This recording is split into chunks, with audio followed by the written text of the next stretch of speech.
Humor. One of these guys, he's great. He comes up and says, the bad MLS photo of the day. And he's gotten such a reputation for publishing bad MLS photos. This particular one you can see, right? That people send it to him. He doesn't have to go find them. Everybody's emailing. I'm sure he's got a stack. Well, I know he does, because every once in a while just publish, here's 15. I'm so far behind because I can only do one a day, that here's 15 bad MLS photos that I just want to clear my inbox. Great stuff.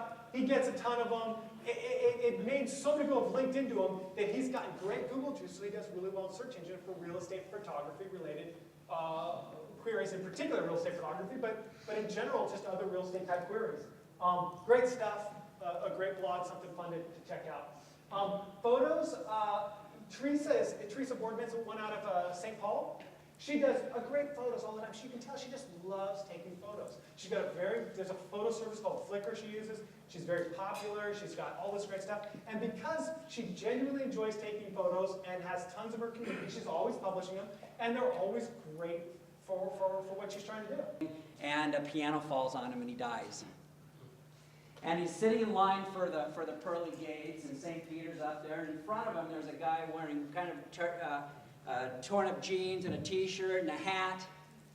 And he says, what are you doing here? He goes, oh, I was a New York cab driver and I got in an accident. He goes, oh, that's too bad. So the cab driver gets to St. Peter, and St. Peter says, we've been expecting you. Look, go to that closet, get your silk robe, go over there and get your gold staff, and welcome to heaven. The minister gets there, and St. Peter's, oh, we're so happy to have you. Thank you for coming. Look, go to that closet and get your cotton robe, and go over there and get your wooden staff, and welcome to heaven. The minister just scratches his head a little bit, and he says, now, wait a minute. I'm not complaining, but I saw a cab driver get silk and gold. I got cotton and wood. Can I ask what the deal is? St. Peter says, well, it's really simple.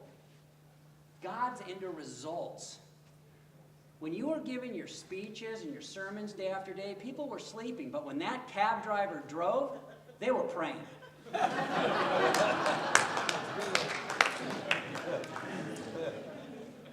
This next 30 or 35 minutes is strictly about results. And the reason why I love that joke is because results do not, and I don't mean they may not, I mean, they do not come from where you think they are. I can't tell you how many realtors that I've gone into that said, oh, business is down a little bit, business is down, there's just one part of our marketing and it's really, really expensive and we're going to cut it. And I said, no. And 45 days later after doing analysis, we found out that's where their business was coming from. But the difference is the other marketing was making their phone ring.